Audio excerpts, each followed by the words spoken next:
लोकसभा चुनाव के दूसरे फेज में 12 राज्यों और एक केंद्र शासित प्रदेश की 88 सीटों पर वोटिंग हुई। त्रिपुरा में सबसे ज्यादा 78% मतदान हुआ। पश्चिम बंगाल और छत्तीसगढ़ में करीब 72%, असम में 71%, केरल और कर्नाटक में 64% वोटिंग हुई। इसके साथ ही महाराष्ट्र, बिहार और उत्तर प्रदेश में करीब 53% वोटिंग हुई। लोकसभा चुनाव के दूसरे चरण में महाराष्ट्र की 8 सीटों पर मतदान संपन्न हो चुका है। इसमें पश्चिम विदर्भ की 5 और मराठवाड़ा की 3 सीटें शामिल थी। इन सीटों पर 21 महिला प्रत्याशी समेत 204 उम्मीदवार का भाग्य ईवीएम में कैद हो चुका है।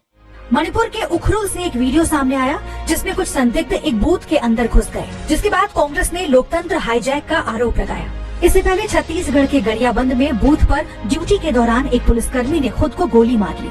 पश्चिम बंगाल की 2 सीटों बालूरघाट और रायगंज से मतदान के बीच विवाद की खबर आई। तृणमूल कांग्रेस ने आरोप लगाया कि सेंट्रल फोर्सेज महिलाओं को वोटिंग से रोक रही हैं। बालूरघाट में भाजपा और तृणमूल वर्कर्स के बीच झड़प भी हुई।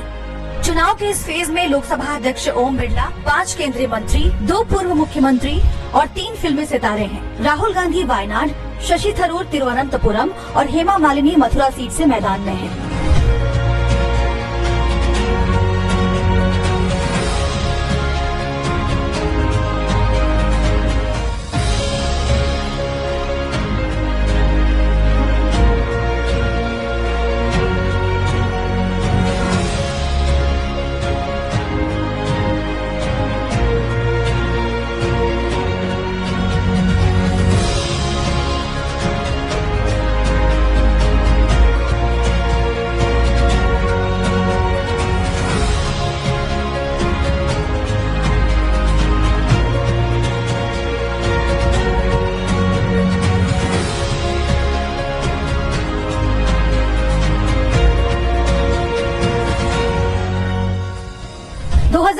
में इन 88 सीटों में भाजपा को सबसे ज्यादा 50 और एनडीए के सहयोगी दलों को 8 सीटें मिली थी। कांग्रेस के खाते में 21 सीटें गई थी, अन्य को 9 सीटें मिली थी।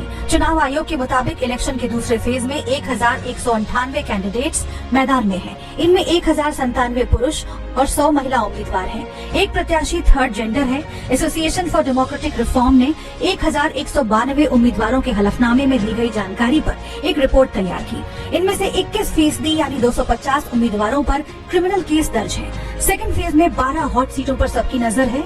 इनमें केरल से वायनाड, तिरुवनंतपुरम, राजस्थान से जोधपुर, कोटा, बाड़मेर शामिल है। वहीं उत्तर प्रदेश से मेरठ, मथुरा, छत्तीसगढ़ से राजनांदगांव, मध्य प्रदेश से टीकमगढ़, बिहार से पूर्णिया, कर्नाटक से मांड्या और उत्तर बेंगलुरु शामिल है।